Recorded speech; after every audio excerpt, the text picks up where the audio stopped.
పరమరత్నములో శరీరములో పాల్పొందబోతున్న మనము దేవుని వాక్యంలో నుండి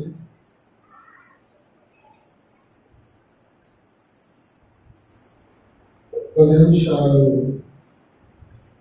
దేవుని వాక్యం చేత మనము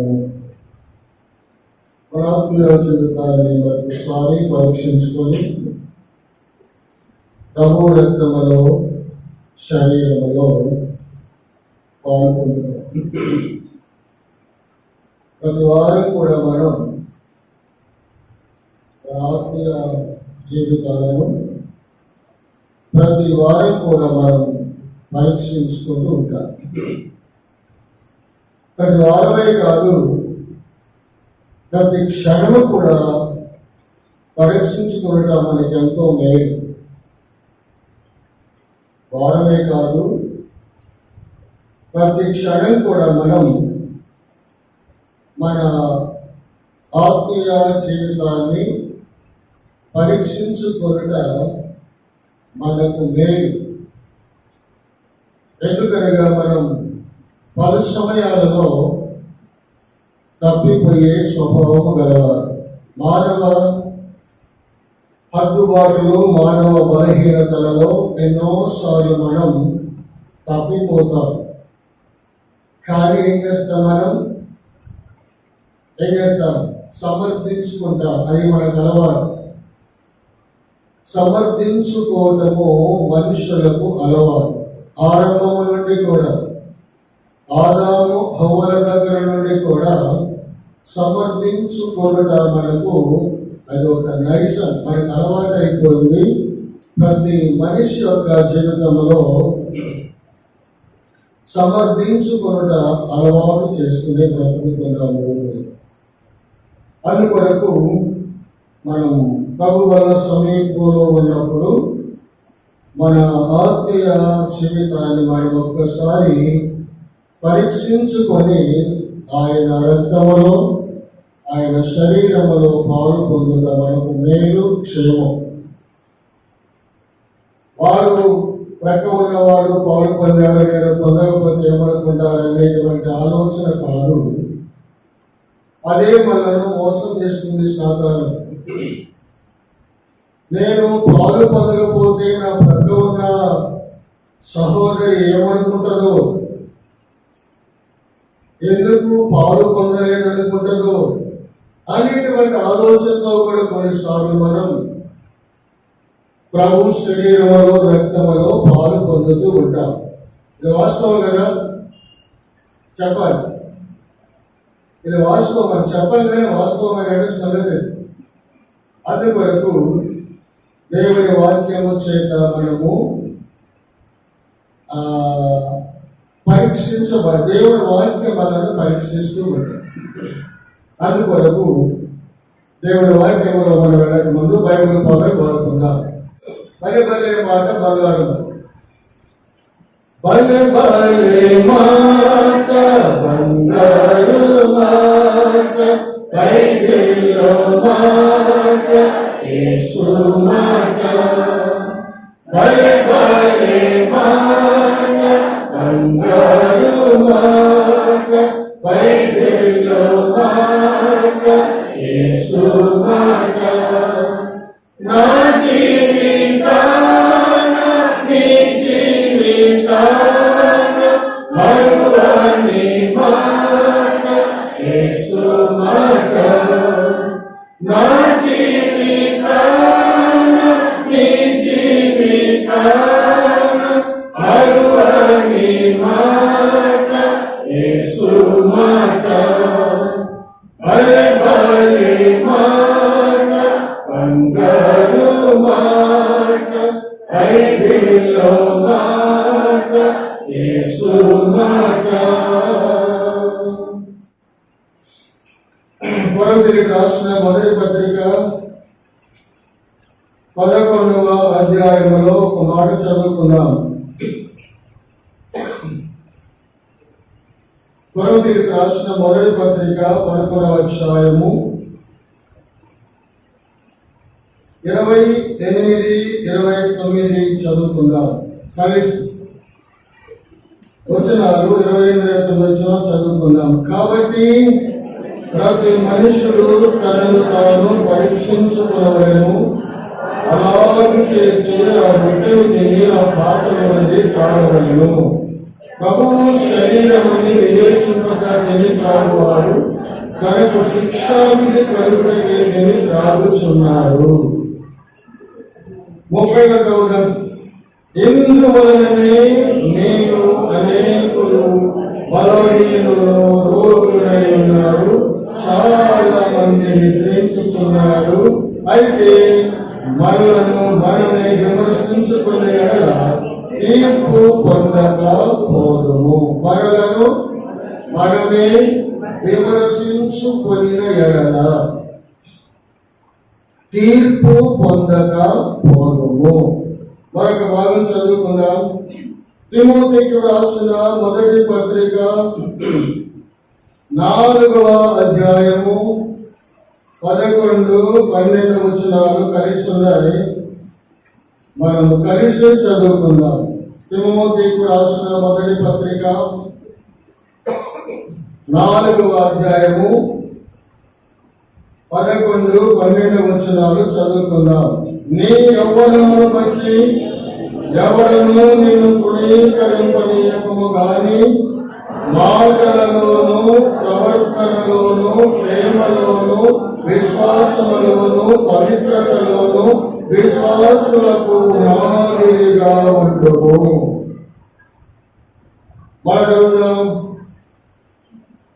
నీ యవ్వనమును బట్టి ఎవడను నిన్ను తృణీకరింపనీయకము గాని మాటలలోను ప్రవర్తనలోను ప్రేమలోను విశ్వాసములోను పవిత్రతలోను విశ్వాసులకు మాదిరిగా ఉండము.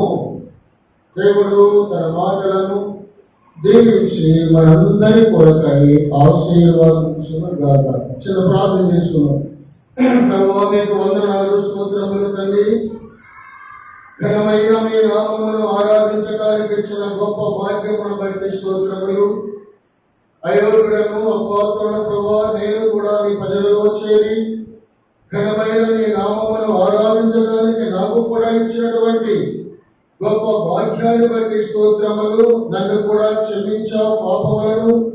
దేవా, సమాధిలోనే నా ప్రాణం విమోచించావు తండ్రి.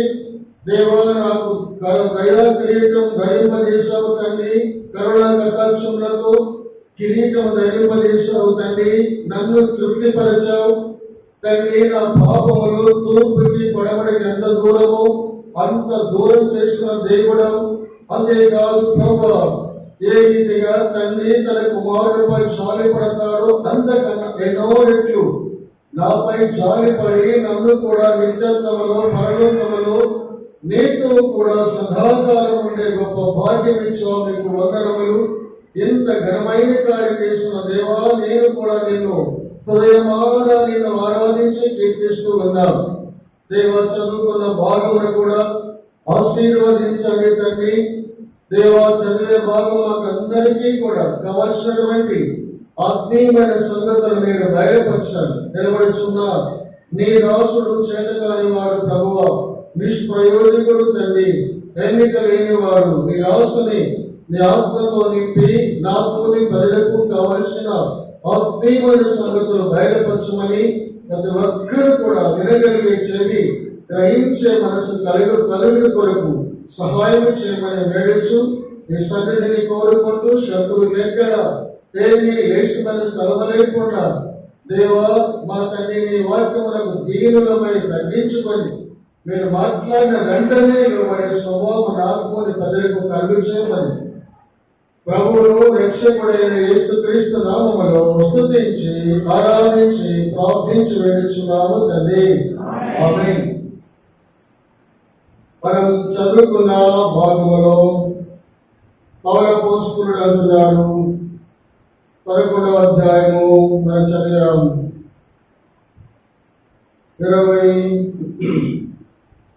11వ అధ్యాయంలో ఒక మాట చదివాము, 31వ వచనములో.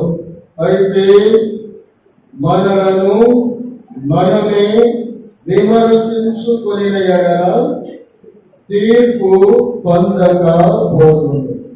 31 వచనంలో 11:11 వచనంలో ఆ మాట మనం చూస్తూ ఉన్నాం. మనలను మనమే ఏం చేయాలంట? మనలను మనమే విమర్శించుకోవాలి.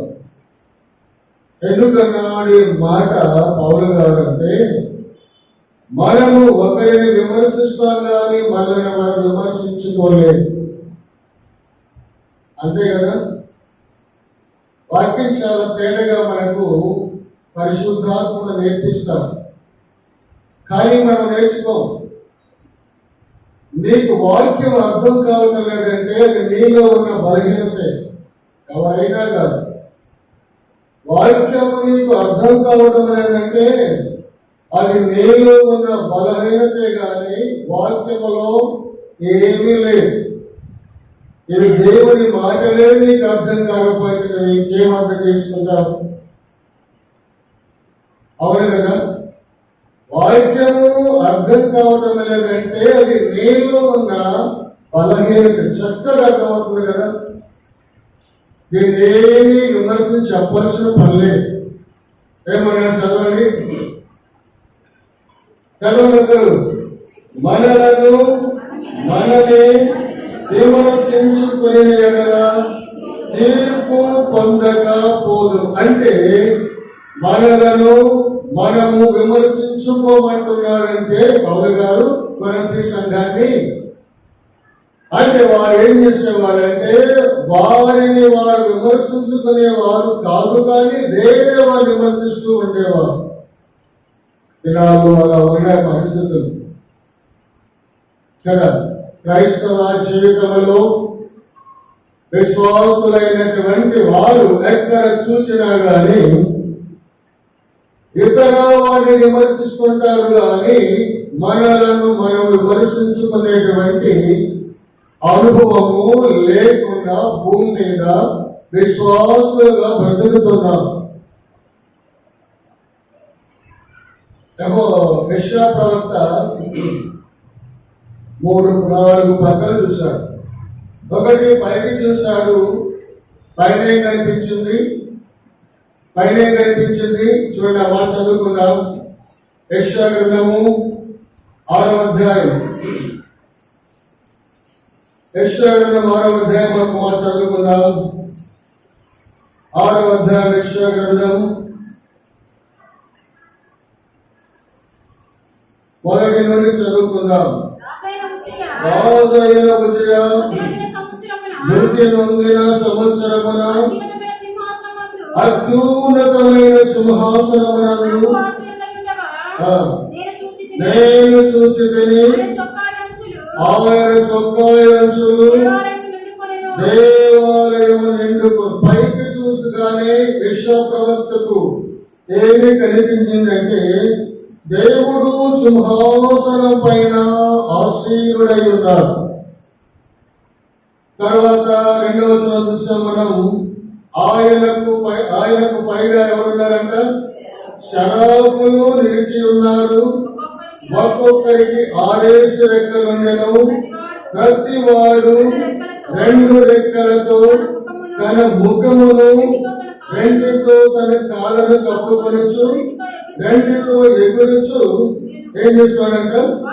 వారు దేవుని ఆరాధిస్తున్నారు. చూడగానే ఆ పక్క ఈ పక్క 2 ప్రక్కలు చూడగానే దేవుని ఆరాధిస్తున్నారు. పరలోకములో దూతలు నిత్యము కూడా వారు గానాపతి గానములతో వారు దివారాత్రులు కూడా దేవుని పరిశుద్ధుడు పరిశుద్ధుడని నిత్యము కూడా మానక వారు ఆరాధిస్తున్నారు. అయితే వీరంతా ఆరాధన చేస్తున్నప్పుడు ఆ తలంపును, ఆ ఉన్నతమైన మహిమను చూస్తూ అవి చూడలేకంట ప్రవక్త ఏం చూశాడంట? తనలోనికి చూసుకున్నాడు. అప్పుడే కనిపించింది మాట 4-5 వచనాలు.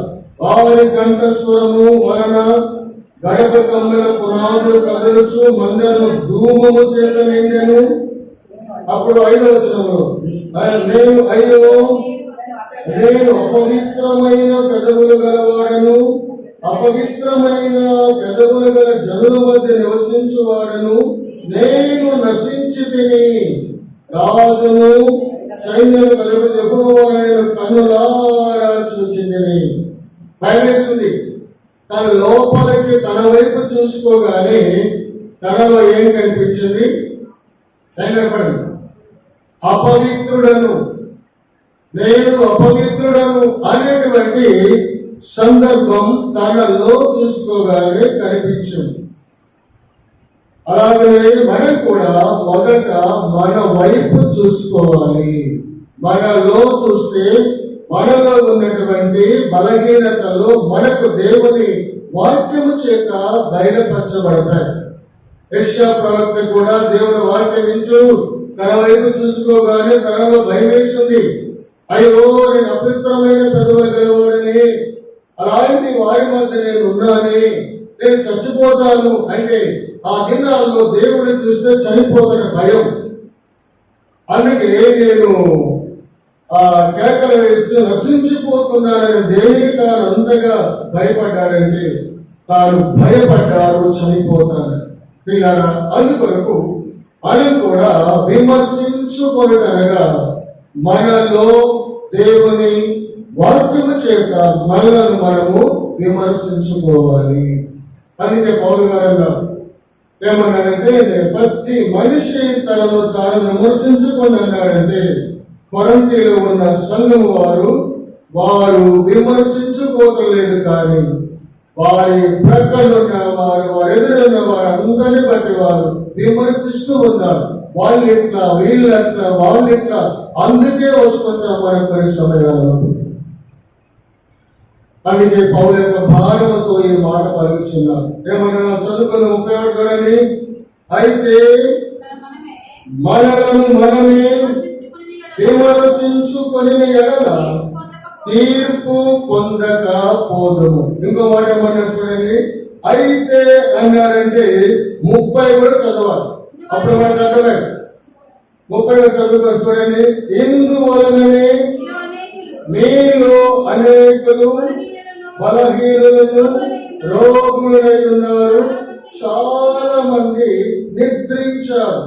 ఈ మాట ఇంకా మనకు అర్థం కావాలంటే 29 కూడా చదవాలి. చూడండి. ప్రభువు శరీరమని వివేచింపక తిని త్రాగువాడు తనకు శిక్షా విధి కలుగబెట్టే తిని త్రాగుచున్నారు. ఈ 3 వచనాలు ఒకదానికొకటి లింకుగా చేయబడ్డాయి. అందుకొరకు ప్రతి మనిషి కూడా తనను తాను పరీక్షించుకోవాలి. ఆ పరీక్షించుకున్న తర్వాతనే ప్రభు మనలో ఇచ్చే సమాధానాన్ని బట్టి మనము ఆయన రక్తములో శరీరములో పాలు పొందుట వలన మనకు క్షేమము, మనకు మేలు, మనకు దేవుని యొక్క శక్తి ఇచ్చేవాడు దేవుడు. అందుకొరకు మనము 2వ భాగాన్ని చదువుకున్నాం. 2వ భాగంలో మనం చూస్తూ వచ్చాము. తిమోతితో అంటున్నారు పౌలు అపోస్తలుడు, నేర్పిస్తున్నారు యవనస్తుడైన తిమోతికి. మరి పౌలు అపోస్తలుడు ఒక సందర్భాన్ని మాట్లాడుతున్నారు. ఏమన్నారు చూడండి.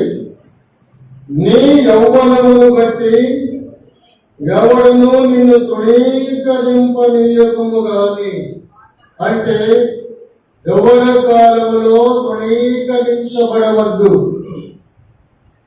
యవన కాలములో తృణీకారము, యవనస్తులు తప్పక చెప్పండి, తప్పక తొట్టిల్లుతారని వాక్యం సెలవిస్తుంది. కాబట్టి తిమోతి యవనస్తుడు. మరి పౌలు గారితో తన జత పనివాడిగా తాను పరిచర్య నేర్చుకుంటున్నాడు. అలాంటి తిమోతితో పౌలు గారు ఏమన్నాడంటే, నీ యౌవనమును బట్టి ఎవడును నిన్ను తృణీకరింపనీయకము గాని, తర్వాత ఏమన్నాడు, మాటలలోను. మొట్టమొదట ఏమన్నాడంటే మాటలలోను. మాటలలోను. అందుకే ముందు మాటలలో అన్నారు. మాటలలో జాగ్రత్తగా ఉండాలి. ఎందుకు మాటల్లోనే ముందు మాటలలో అన్నారంటే మాటలలోనే మనిషి తప్పిపోతారు. మాటల్లోనే మొట్టమొదట తప్పిపోయే సందర్భం ఏంటంటే మాటలే. అందుకే మాటల్లో ప్రవర్తనలో అన్నాడంటే నీ మాటలను బట్టి నీ ప్రవర్తన అర్థమవుతుంది. దేని బట్టి మనము మాట్లాడే మాటలు బట్టి మన ప్రవర్తన అర్థమైపోదు. మాటల ధోరణ, ఒక్కొక్క వ్యక్తి మాట్లాడుతుంటే ఆ మాటలలో ఆ వ్యక్తి ఎలాంటి వాడో గమనించవచ్చు. అందుకని మాటల్లో అన్నాడు పౌలు గారు. కాబట్టి గత వారంలో మనం కొన్ని మాటలు చూస్తూ వచ్చాం బైబిల్లో. గత వారం ఇదే సందర్భం మనం చూసాము. గత వారంలో మరి మనుషుల యొక్క మాటలు ఎలాంటివో మనం చూస్తూ వచ్చాం. ఎంతమంది గుర్తున్నాయో తెలియదు, మనం చెప్తే సరిపోతుంది. కాబట్టి చాలా రకాల మాటలు, దరిదాపు 8-9 మాటలు మనం చూస్తూ వచ్చాం. ఎందుకంటే ఇవన్నీ కూడా మనిషి వ్యర్థమైన మాటలు మాట్లాడతారు. మనిషికి వచ్చే మాటలన్నీ కూడా వ్యర్థమైనవి. దేవుని మాటలు వ్యర్థం కావు. అందుకే ప్రసంగి ఏమంటాడు? వ్యర్థం, వ్యర్థం, వ్యర్థం. భూమి మీద ఉన్నవన్నీ కూడా వ్యర్థం అంటారు. వ్యర్థం కానివి ఏంటి? వ్యర్థం కానివి ఏంటి? పైన వ్యర్థం కావు. సూర్యుడి పైన ఉన్నవి వ్యర్థం కానివి, సూర్యుడి కింద ఉన్నవన్నీ కూడా వ్యర్థమయ్యి. అందుకని ప్రసంగి అంటాడు వ్యర్థము, వ్యర్థము, వ్యర్థం. మనుషుల మాటలు వ్యర్థమైన మాటలు పలుకుతారు. గాలి వంటి మాటలు పలుకుతారంట. మనుషులు ఎలాంటి మాటలు? గాలి వంటి మాటలు. చెప్పండి, పోగకండి, ముగిస్తారు. ఎలాంటి మాటలు? గాలి వంటి మాటలు, కఠినమైన మాటలు, భయం లేని మాటలు. ఎవరున్నారా?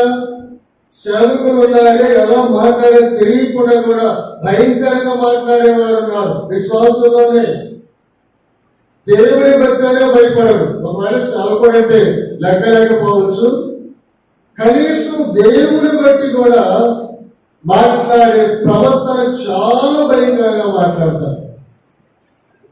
భయం లేని మాట. ఎవరు మాట్లాడతారని? మనుషులే. అందుకే తిమోతి మాటలలో ఆ మాటలేని ప్రవర్తన నడిపిస్తాయి. ఆ మాటలేని జాగ్రత్తగా నడిపిస్తాయి. ఈ దినాల్లో విశ్వాస యొక్క మాటలు ఎలా ఉండాలంటే ఉప్పు వేసిన రుచికరముగా ఉండాలి. మన సంవాదం ఎక్కడ మాట? ఎక్కడున్న మాట చూడండి. ఎక్కడుంది చెప్పాలి. కొలస్సీయులకు రాసిన పత్రికలో మాట చూడండి. కొలస్సీయులకు రాసిన పత్రికలో ఆ మాటలు మనము చూడగలుగుతాం. కొలస్సీయులకు రాసిన పత్రిక 4వ అధ్యాయము 6వ వచనం.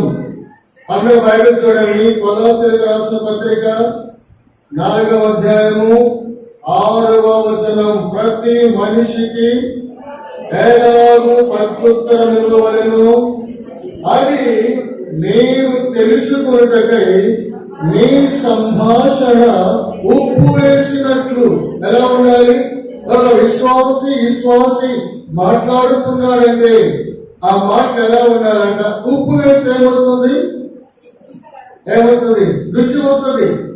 ఉప్పు వేసినట్లు మనం మాట్లాడే మాటలు ఉప్పు వేసినట్టు రుచికరముగా ఉండాలి. వినేవారి కలిగేమన్నాడు? సంగమునకు వెలుపటి వారి అడల జ్ఞానము కలిగి ప్రవర్తించు. 5వ వచనం అన్నాడు. ఏమన్నాడు? సమయము పోనీయక సద్వినియోగం చేసుకోవచ్చు, సంఘమునకు వెలుపటి వారి ఎడల జ్ఞానము కలిగి నడుచుకోవాలి. ప్రియులారా, దేవుని వాక్యం వింటున్నప్పుడు మనస్సు దేవుని వాక్యం పైనే ఉంచాలి. అందుకే మనకు అర్థం కాదు వాక్యం. ఎందుకు అర్థం కాదని మన మనసు ఎక్కడో ఉండదు. మనిషి ఇక్కడే ఉంటాం, మనసు ఎక్కడో ఉంటుంది. కాబట్టి దేవుని వాక్యం అర్థం చేసుకోలేకపోతానికి కారణం ఏంటంటే మనిషి ఇక్కడ, మనిషి ఎక్కడో అందుకు అర్థం కాదు.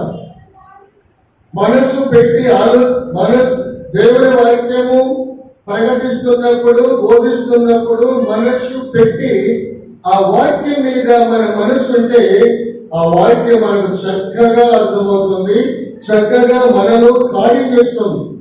పేతురు గారు ఒక ప్రసంగంలో తాను ప్రసంగిస్తున్నప్పుడు ఆ ప్రసంగం, ఆ దేవుని మాటలు వినంట ఇంచుమించు ఎంతమంది రక్షింపబడ్డారు? ఎంతమంది? అది కూడా తెలియదా? 3,000 మంది ఒక్క దినం, ఒక్క ప్రసంగంలో 3,000 మంది రక్షింపబడ్డారంటే వారు ఎంత జాగ్రత్తగా దేవుని వాక్యం విన్నారో చూడు. అది కొరకు వీళ్ళ వాక్యము చెప్తున్నప్పుడు జాగ్రత్తగా మనసంతా దేవుని వాక్యం పైనే ఉంటే బైబిల్ మనకు చక్కగా అర్థమవుతుంది. అర్థం కాకపోతే కారణం ఏంటంటే అది మనలో ఉన్న బలహీనతని ప్రతి ఒక్కరు కూడా గ్రహిస్తే ఎంతో మేలు. కాబట్టి చూడండి, బైబిల్లో మాట్లాడే చెబుతుంది, ఎక్కడి నుంచో తీసుకురాగల నాకు రాదు. ఎక్కడ మాటలు కూడా బైబిల్లో ఉన్నవే చెబుతానే. ఎక్కడికో కథలు ఈ చెప్పేది నాకు చేత కాదు. బైబిల్లో ఉన్న ప్రశ్నకు బైబిల్లోనే మన సమాధానం దొరుకుతుంది. ఎక్కడెక్కడో కథలు తీసుకొని చెప్పడం కాదు. కథలు, కల్పితాలు, ఏదో సందర్భాన్ని బట్టి రకరకాల కథలతో చెప్పిన అవినే కాదు. అందుకొరకే బైబిల్లో ఉన్న ప్రశ్నకు బైబిలే సమాధానం ఇస్తుంది. కాబట్టి చూడేమన్నాడు, సమయమును పోనివక సద్వినియోగము చేసుకొనొచ్చు సంఘమునకు వెలుపటి వారి ఎడల ఎలా ఉండాలట? జ్ఞానము కలిగి ఉండాలి. వెలుపటి వారు ఎవరు? సంఘానికి వెలుపటి వారు ఎవరు? యేసు ప్రభువుని నమ్మని వారే సంఘానికి వెలుపటి వారు. లోకస్తులు. వారికి తెలియదు, కానీ వారి దృష్టి, వారి మనసు అంతా ఎవరి మీద ఉంటుంది? విశ్వాసుల పైనే ఉంటుంది. వీళ్ళేం మాట్లాడతారా, వీళ్ళేం చేస్తారా చూడాలి, వీళ్ళేమంటారో చూడాలని కనిపెట్టి చూస్తుంది లోకం. అందుకొరకే జ్ఞానము కలిగి ఉండాలంటే, జ్ఞానం అంటే ఎవరు? జ్ఞానం అంటే ఏంటి? జ్ఞానం అంటే ఏంటి? యేసు ప్రభువే జ్ఞానం. అంటే జ్ఞానము కలిగి ఉండాలంటే యేసు ప్రభు హృదయంలో ఉంటే జ్ఞానంగా మాట్లాడతాం. అయితే అందుకనే నడుచుకోండి. తర్వాత ప్రతి మనిషికి ఎలాగూ పద్ధతులు ఇవ్వవలెను అది మీరు తెలుసుకున్నటకై మీ సంభాషణ ఉప్పు వేసినట్టు ఎల్లప్పుడూ రుచిగలదిగాను కృపాసహితముగాను ఉండనీయుడి. నేర్చుకోవాలి వాక్యం. మనం ఎన్నిసార్లు విన్న వాక్యం నేర్చుకోలేకపోతున్నాం. ఎన్నో సంవత్సరాలు తరబడి మన వాక్యం వింటున్నాం, కానీ వాక్యములు ఎదగలేకపోతున్నామంటే అర్థం ఏంటంటే మనం వాక్యంపై మన దృష్టి ఉంటుందా. ఇప్పుడు ఎంత వెళ్ళిపోతానంటే మన వాక్యం చదువుకుని ఆ వాక్యం గ్రహించి పౌలు గారు చెప్పిన మాటలంట. మరి ఒక సంఘం ఉంది,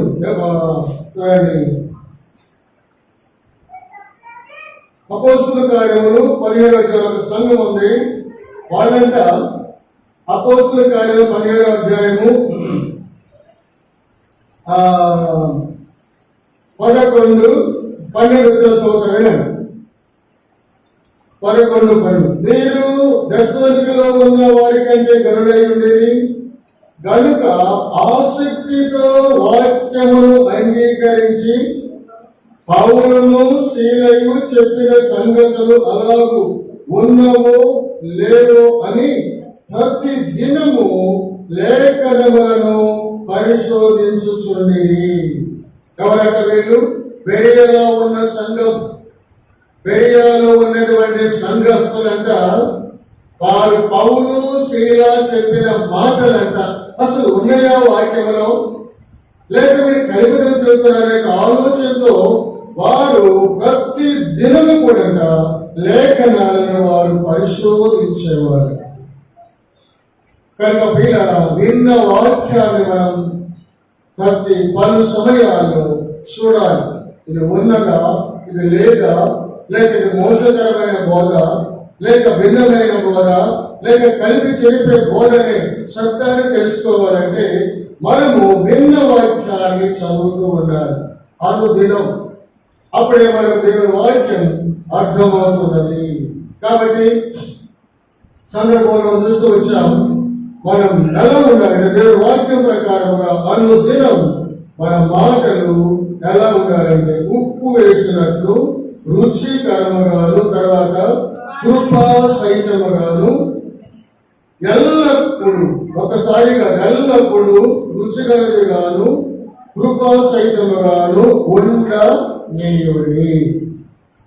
ఇక్కడ మాట తెలుసుకోవచ్చు. మనం బైబిల్లో ప్రతి మాట మనకు అర్థమవుతుంది. ఉండనీయుడు అంటే మనం అర్థం చేసుకోవాలి. ఉండనీయండి అంటే ఏం చేయాలి? మనం ఉండనివ్వటల్లా, అలా ఉండాల. అదే బైబిల్ చెప్పే అర్థం. అది అర్థం కాదు మనకు. ఉండనీయండి అన్నాడు అంతే. ఎందుకన్నాడు ఆ మాట అంటే ఉండనీయుడి అంటే అలా ఉండటం లేదు కాబట్టి, అలా ఉండలేదు కాబట్టి నేర్చుకోవాలి అని పౌలు గారు ఇక్కడ మనకు నేర్పిస్తున్నటువంటి సత్యము. కనుక పిల్లల దేవుని వాక్యములో మరి మాటలలో అన్నాడంటే మాటలలో అనే మాట మరి మనుషుల మాటలు అన్నీ కూడా వ్యర్థమైన మాటలే పలుకుతారు. బైబిల్లో చూస్తూ వచ్చి చాలా మాటలు చూస్తాం. వ్యర్థమైన మాటలు, భయపడని మాటలు, గర్వపు మాటలు, చక్కని మాటలు, ఇచ్చగపు మాటలు, ఇంకా కల్పితమైన మాటలు, ఇంకా దంభపు మాటలు, చెడు ఇవన్నీ 10 రకాల మాటలు మనుషులు వ్యర్థమైన వాటిని పలుకుతారు. కాబట్టి తిమోతిను అలాగూ పలకవద్దు. ఇంకొక సందర్భం చెప్పి ముగిస్తాను. ఎందుకు పలకవద్దు, ఎందుకు మాటలు అన్నాడంటే ఒక మాట మనం చదువుకుందాం. మత్తయి సువార్త 12వ అధ్యాయం. మత్తయి సువార్త 12వ అధ్యాయం దేవుని వాక్యములో మనం చదువుకుందాం. 12వ అధ్యాయం మత్తయి సువార్త 36వ వచనాన్ని చదువుకుందాం. చూడండి, నేను మీతో చెప్పుకున్నదేమనగా మనుషులు పలుకు ఏమాటది వ్యర్థమైన మాటలు పలుకుతారు. మత్తయి సువార్త 12వ అధ్యాయము 36వ వచనం. 36వ వచనం చూడండి. నేను మీతో చెప్పుకున్నదేమనగా మనుషులు పలుకు వ్యర్థమైన. ఈ మాట ఎవరు అంటున్నారు? ఈ మాట ఎవరు చదువుతున్నారు? చెప్పండి. యేసు ప్రభువారు భూమి మీద ఉన్న దినాలలో పలికిన మాటలేదు, ఆయన చెప్పిన మాటలేదు. అందుకే నేను మీతో చెప్పుకున్నదేమనగా మనుషులు పలుకు వ్యర్థమైన ప్రతి మాటలకు వచ్చి విమర్శన దినమున లెక్క చెప్పవలసి ఉండదు. తిమోతి, వ్యర్థమైన మాటలు ఉన్నాయి, మనుషులు పలికే మాటలు. ఆ వ్యర్థమైన మాట కానీ ఒక్కటి పలికినా కానీ ఒక దినాన, తీర్పు దినాన ఏం చేయాలంట? లెక్క చెప్పాలి. తప్పదు. ప్రతి వ్యక్తి కూడా తీర్పు దినమున వ్యర్థముగా పలికే ప్రతి మాటలు, వ్యర్థమైన మాటలు అర్థమేంటి చెప్పండి? వ్యర్థమైన మాట అంటే అర్థమేంటి? పనికి రానిది, పనికి రాని మాట, వ్యర్థం, వేస్ట్, అలాంటివి అంటున్నాడు. ప్రతి మాటను గూర్చి విమర్శన దినమున లెక్క చెప్పవలసి ఉన్నది. తర్వాత ఏమన్నారు? నీ మాటలను బట్టి నీతిమంతుడవని తీర్పు నందుదువు, నీ మాటలను బట్టి అపరాధివని. చూసారా ఎంత వివరంగా బైబిల్ ఉందో? చక్కగా ఉన్నది బైబిల్. చదువుతుంటే బైబిల్ చదవాలని ఆశపడుతూ ఉంటారు. ఎంత మనకు అవసరమైన భాషలో, తెలుగు భాషలో బైబిల్, వేల భాషల్లో తర్జమైన బైబిల్. దీన్ని ఏ గ్రంథం కూడా ఎన్ని భాషల్లో తర్జమా కాదు. కొన్ని వేల భాషల్లో, లంబాడి భాషలో కూడా బైబిల్ తర్జమైంది. కనుక మనకు అర్థమయ్యే భాషలో చక్కగా బైబిల్ మనకు అర్థమైంది. కానీ మనం చదువు దానిపైన మనసు ఉంచాం. అందుకే మనకు అర్థం కాదు. వ్యర్థమైన వాడి వైపు మనసు ఉంచుతాం, వ్యర్థమైన కల్పితాల వైపు కనిపెట్టుంటాం. బైబిల్ కనిపెట్టి ఉండలేము. ఎవరేం చేస్తున్నారా, ఎవరేమంటున్నారు, విమర్శించే వాటికి మనము ప్రాధాన్యత ఇస్తాం. కానీ బైబిల్ పై మనం మనసు ఉంచాం. మనసు ఉంటే అది రాదు. బైబిల్ కన్నా ఎక్కువ చదువుతున్న ఒక వ్యక్తి విమర్శించేటువంటి ఆలోచన రాదు. నేర్పించింది బైబిల్. విమర్శించకూడదు. బైబిల్ నేర్పిస్తుంది. నువ్వు చదువుతల్లా అని విమర్శిస్తున్న ప్రతి వ్యక్తిని కూడా. అందుకే నీ మాటను బట్టి నీతిమంతుడవని తీర్పు నందుదువు. తర్వాత నీ మాటను బట్టి అపరాధివని తీర్పు నొందుతావు. కనుక ప్రియుల, సమయం లేదు. మరి తిమోతి, నువ్వు మాటలు జాగ్రత్తగా పౌలు గారు అన్నారు. ఈగినాక మనతో పరలోకపు పౌలు గారు ప్రభువైన యేసుక్రీస్తు వారు కూడా మనందరితో మాట్లాడుతున్నారు. ఏంటంటే మీరు మాటలలో జాగ్రత్తగా ఉంటారు. ఆ మాటలే మన ప్రవర్తన, మన విశ్వాసం, నమ్మకత్వాన్ని ఆ మాటలోనే ఉంటాయి. అందుకే మాటలు గొప్ప మాటలు ఎలాంటివి చూద్దాం. బైబిల్లోనే కొన్ని మాటలు చూడండి. దేవుని వాక్యం చూసినట్లయితే సామెతల గ్రంథము 18వ అధ్యాయము 21వ వచనాన్ని చదువుదాం. సామెతల గ్రంథం 18:21వ వచనాన్ని చదవండి. అందరూ బైబిల్ చూడండి. జీవ మరణములు నాలుక వశము, దాని యందు ప్రీతి పడువారు దాని ఫలము తింటారంట. జీవ మరణము దేనిలో ఉన్నాయట? నాలుక వశములో ఉన్నది.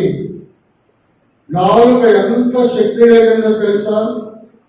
నాలుక ఎంత శక్తి కలిగిందో తెలుసుకుంటే మనకు మేలు. నాలుక ఎంత శక్తి కలిగిందనే మానవులు చూడాలంటే మరొక్కసారి మనము మత్తయి సువార్త చూద్దాం. మత్తయి సువార్త 12వ అధ్యాయంలో నాలుకలో ఉన్న శక్తి ఎంత గొప్పదో మనం మత్తయి సువార్త 12వ అధ్యాయము 12వ అధ్యాయం మత్తయి సువార్త 12వ అధ్యాయము